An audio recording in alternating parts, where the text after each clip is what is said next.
if you want to know something about yourself, sit on your bed one night and say to yourself, you got to mean this. Like, you got to be desperate. This is no game, this.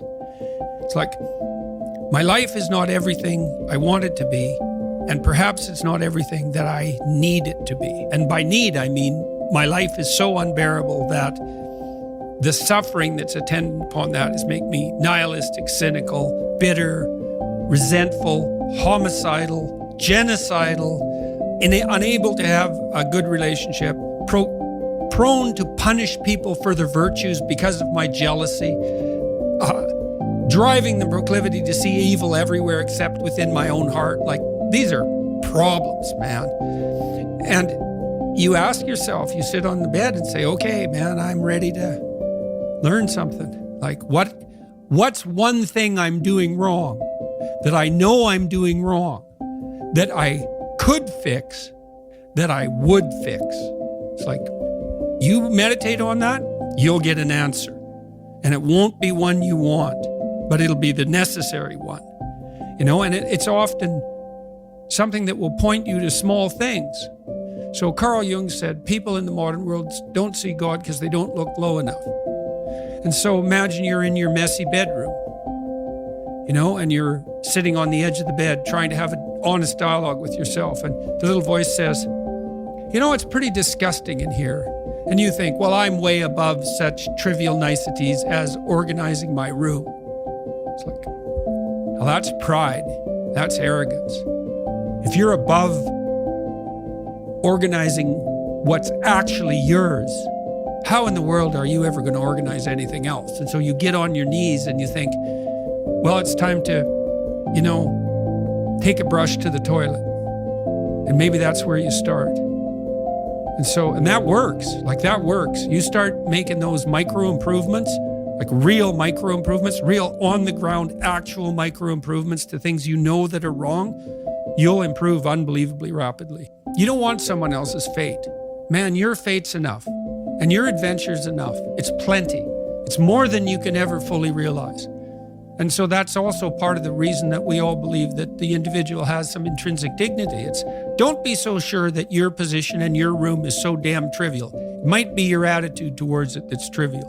And if you're in dire straits and dire circumstances, just look at how much opportunity you have to make things better.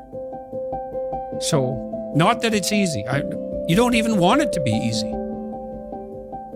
We're built to walk uphill. And when you reach the pinnacle of the hill, you want to stop and appreciate the vision, but the next thing you want is a higher hill in the distance, because it's the uphill climb that it's from the uphill climb that we derive our value. And I mean this technically. So almost all the positive emotion we feel, that's experienced in relationship to a goal. And so in some sense, and this is part of the religious enterprise, you want a goal that you can never attain, right? So you can always move closer to the goal that recedes as you move towards it. You think, well, that's frustrating. It's like Sisyphus pushing the rock uphill. But it's not, because as you pursue that goal, you put yourself together and your life does get better and richer and more abundant. And that's why the highest levels of virtue and goal are in some sense transcendent. You want them to be above everything you're doing so you can continually move towards something that's more sublime and better. That's what you are. You're here to live, not to sleep. And the problem with the vision of Mai Tais on the beach is that, well, first of all, that's a vision of drug-induced unconsciousness. Second, it's only going to work for about a week. Third, you're going to be a laughingstock in a month and depressed and aimless and goalless. You want a horizon of ever-expanding possibility. And so it does happen to people because they've staked their soul on the attainment of an instrumental goal. And it can be a pretty high-order goal. But then you think, well, now I'm there. Now what? Well, the answer can't be, well, I'm going to live in the lap of luxury and never have to leave the faith. What do you want to be, a giant infant with a gold bottle? You never have to do anything but lay in your back and suck. It's like, well, you see the problem with that as a conceptualization.